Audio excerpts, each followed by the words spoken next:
ये दो कानून आपके सामने दिख रहे होंगे, एक है माइनॉरिटी कमीशन एक्ट, एक है राइट टू एजुकेशन एक्ट। इन दोनों को हमने कोर्ट में चैलेंज किया हुआ है। हमारा यह कहना है कि भारत में माइनॉरिटी मेजॉरिटी का कॉन्सेप्ट हो ही नहीं सकता, और यहां लीगल बैकग्राउंड के बहुत लोग बैठे हुए हैं, इसलिए आज इस विषय को टच करना बहुत जरूरी है। आज मैं भारत के सभी कॉन्स्टिट्यूशनल एक्सपर्ट से पूछ रहा हूं कि भारत के संविधान के किस पन्ने के ऊपर मदरसा लिखा हुआ है। भारत का संविधान तो मदरसा खोलने को अलाउ ही नहीं करता। संविधान की इंटरप्रिटेशन चार तरीके से होती है: literal interpretation, purposive interpretation, harmonious interpretation, constructive interpretation. एक पांचवा तरीका भी होता है जो भारत में नहीं होता है, हम कोशिश कर रहे हैं उसको इंप्लीमेंट करने के लिए। हमारे छोटे बेटे ने उसमें बड़ा अच्छा आर्टिकल भी लिखा है, कल्चरल इंटरप्रिटेशन।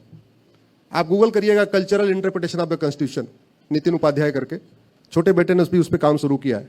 हम एक पांचवा इंटरप्रिटेशन भी भारत में स्टैब्लिश करना चाहते हैं, कल्चरल इंटरप्रिटेशन। भारत के संविधान का आर्टिकल 27 कहता है कि रिलीजन को प्रमोट करने के लिए सरकार 1 रुपए खर्च नहीं करेगी। मदरसा में मानवता प्रमोट होती है, ह्यूमैनिटी प्रमोट होती है, या मजहब प्रमोट होता है? जोर से बोलिए जरा। मजहब।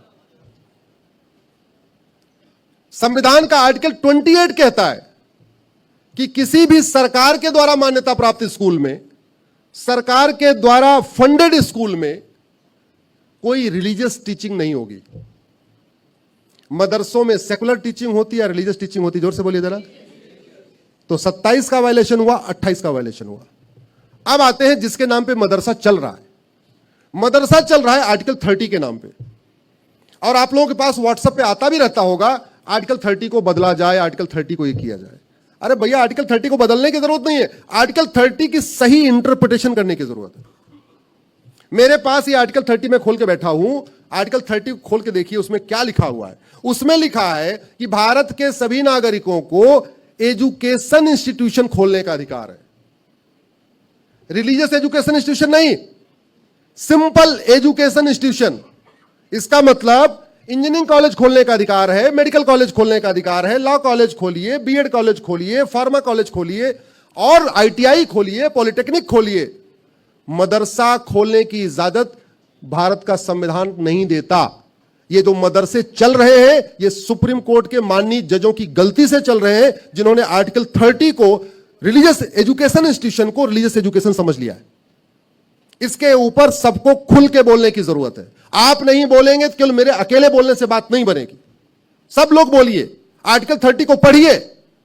आर्टिकल 30 एजुकेशन इंस्टीट्यूशन खोलने की इजाजत देता है, और जब किसी संविधान में किसी एक आर्टिकल में क्लैरिटी ना आए, तो आप सारे लोग एडवोकेट हैं, बहुत साफ साफ है, उस आर्टिकल के आगे पढ़िए, पीछे पढ़िए, और उससे भी क्लैरिटी ना आए तो प्रियम्बल के साथ पढ़िए कि प्रियम्बल का पर्पस क्या है, कॉन्स्टिट्यूशन का पर्पस क्या है। क्या भारत का ये जो मदरसा चल रहा है, पहली बात तो इजाजत नहीं है।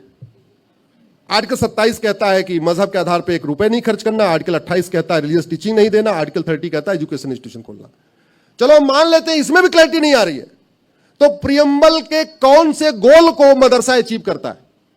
प्रियम्बल में लिखा है सेकुलरिज्म, मदरसा सेकुलरिज्म को प्रमोट करता है क्या? जोर से बोलिए जरा। प्रियम्बल में लिखा है डेमोक्रेसी, डेमोक्रेसी तो हराम है, मदरसे में सिखाया जाता है डेमोक्रेसी हराम है। प्रियम्बल में लिखा हुआ है liberty of thought, belief, faith and worship, सबको लिखने बोलने की आजादी है। मदरसे आजादी सिखाते हैं या गुलाम बनाते हैं मानसिक रूप से? जोर से बोलिए जरा। गुलाम बनाते हैं। Article 14 equality before law, equal protection of law, मदरसों में कहा जाता है सब लोग एक समान नहीं है, जो इस्लाम को माने वो पाक, जो नहीं माने वो नापाक, सब लोग समान नहीं है। आर्टिकल 14 का वायलेशन। मदरसे में आर्टिकल 27 कहता है, आर्टिकल 17 कहता है छुआछूत को नहीं, सरकार मतलब छुआछूत नहीं रोकने पे काम करेगी। मदरसों में छुआछूत सिखाया जाता है। अनटचेबिलिटी का मतलब केवल फिजिकल अनटचेबिलिटी नहीं होती, अनटचेबिलिटी का मतलब religious untouchability, spiritual untouchability, mental untouchability. मदरसों में तो अनटचेबिलिटी सिखाई जाती है। मुझे समझ में नहीं आ रहा है कि हमारे सुप्रीम कोर्ट ने के जजों ने गलती क्यों किया, जानबूझ के किया या नादानी में किया? अब आप लोग कहो, मुझको लगता है नादानी में कर दिया, इसीलिए मैंने एक और पीआईएल फाइल किया। हमारे सुप्रीम कोर्ट के माननीय जजेस जो एक गलती लगातार कर रहे हैं पिछले 75 साल से, वो धर्म को रिलीजन समझ रहे हैं, रिलीजन को धर्म समझ रहे हैं, जबकि धर्म और रिलीजन में जमीन आसमान का अंतर है। मेरी पीआईएल है, चल रही है, अभी केंद्र सरकार को नोटिस हुआ है। मैंने कहा कि प्राइमरी के स्कूलों में एक चैप्टर डालिए, पढ़ाइए बच्चों को धर्म क्या होता है, रिलीजन क्या होता है, उसमें धर्म और रिलीजन के 20 डिफरेंस क्या है वो मैंने अपनी पीआईएल में लिखा है। एक मैं आपको समराइज कर देता हूं, धर्म जोड़ता है और रिलीजन तोड़ता है। धर्म यूनाइट्स एंड रिलीजन डिवाइड्स, ये बेसिक डिफरेंस है। दुर्भाग्यवश हमारे माननीय सुप्रीम कोर्ट के जजेस आज तक धर्म और रिलीजन को एक समझ के बैठे हुए, इसलिए उन्होंने आर्टिकल 25 में जो फ्रीडम ऑफ रिलीजन था उसकी इंटरप्रिटेशन फ्रीडम ऑफ कन्वर्जन कर लिया। भारत का संविधान रीतियों की इजाजत देता है, कुरीतियों की नहीं। भारत का संविधान प्रथा की इजाजत देता है, कुप्रथा की नहीं। भारत का संविधान फ्रीडम ऑफ रिलीजन देता है, फ्रीडम ऑफ कन्वर्जन नहीं। भारत का संविधान फ्रीडम ऑफ स्पीच देता है, फ्रीडम ऑफ हेट स्पीच नहीं। ये 5 बार जो चल रहा है ये भी हेट स्पीच है, इसलिए हेट स्पीच को डिफाइन करना जरूरी है। और चलो एक बार मान ले कि जो माइनॉरिटी है वो अपना रिलीजियस एजुकेशन खोल सकते हैं, तो फिर सवाल आ गया माइनॉरिटी कौन है, माइनॉरिटी की यूनिट क्या होगी। अरे माइनॉरिटी की यूनिट सैकड़े में होती है कि भाई ये कम्युनिटी कुछ 100 है, इसको माइनॉरिटी मान लो, या माइनॉरिटी की यूनिट 1000 में हो सकती है, चलो ये वाली कम्युनिटी कुछ 1000 है, इसको माइनॉरिटी मान लो।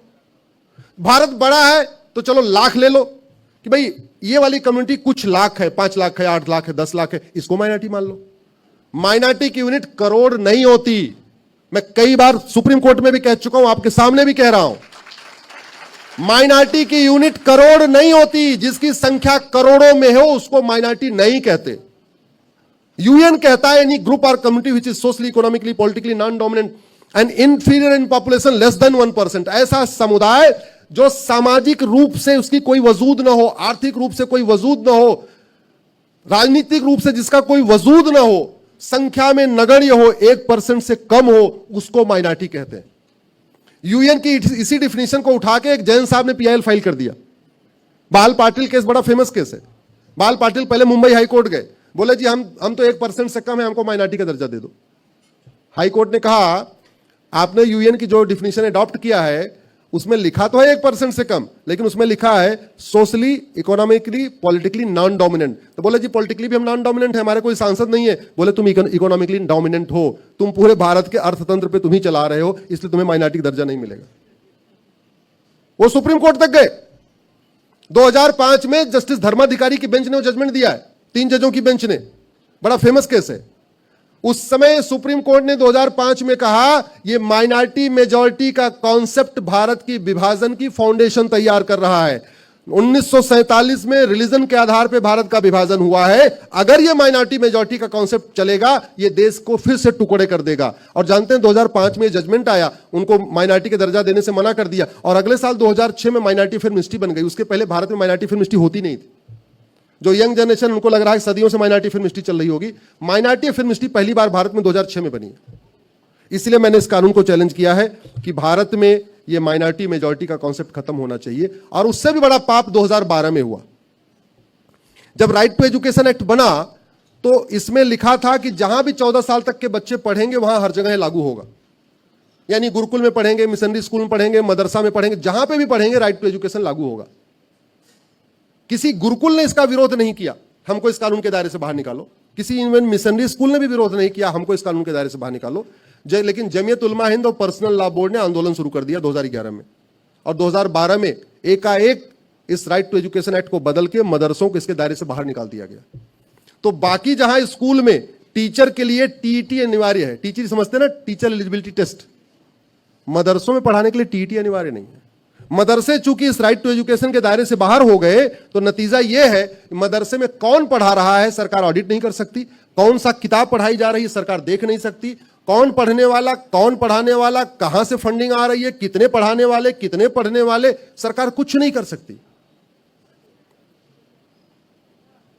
और मदरसे में वसुधैव कुटुंबकम सिखाया जाता है क्या? जोर से बोलिए जरा। नारी तू नारायणी सिखाया जाता है क्या? सर्वमंगल मांगल्य सिखाया जाता है क्या? सर्वे भवन्तु सुखिनः सिखाया जाता है क्या? नहीं, मदरसों में पाक नापाक सिखाया जाता है, हराम हलाल सिखाया जाता है। भारत का त्योहार मनाना हराम है। भारत के जो जो जो लोग कन्वर्ट नहीं हुए उनके साथ बैठना मिलना हराम है। आप लोग वीडियोस देखते रहते होंगे, क्या क्या ये सब वहीं पढ़ाया जा रहा है। और अभी ऑपरेशन सिंदूर हुआ तो आपने सुना होगा कि हमारे सेना ने 9 आतंकवादी ठिकाने नष्ट किए। सुना ना आपने? वो आतंकवादी ठिकाना था क्या? वो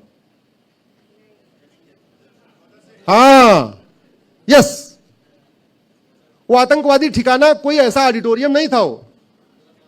वो आतंकवादी ठिकाना कोई बैंकेट हॉल नहीं था। पाकिस्तान के आतंकवादी ठिकाने का मतलब ही होता है मरकज, मदरसा, मस्जिद। पाकिस्तान में ऊपर मरकज बनी होती है, नीचे आतंकवादी बैठे होते हैं। ऊपर मदरसा चलता रहता है, नीचे आतंकवादी बैठे होते हैं। ऊपर मस्जिद बना देते हैं, नीचे आतंकवादी बैठे रहते हैं। तो हमारी सेना जाती है वहां के मदरसों को, मरकज को गिरा के आती है। ऊपर से बम करती है तो मरकज मदरसा गिरता है, नीचे जो बैठे वो भी जाते हैं, प्यारे हो जाते हैं 72 के पास। लेकिन सवाल यह है, पाकिस्तान से ज्यादा मदरसे तो भारत में है, और भारत के मदरसों पे हमारी सेना मिसाइल गिरा सकती है क्या? क्या करना पड़ेगा? कानून बदलना पड़ेगा, संविधान की सही व्याख्या करनी पड़ेगी, संविधान का कल्चरल इंटरप्रिटेशन करना पड़ेगा, संविधान का पर्पोजिव इंटरप्रिटेशन करना पड़ेगा।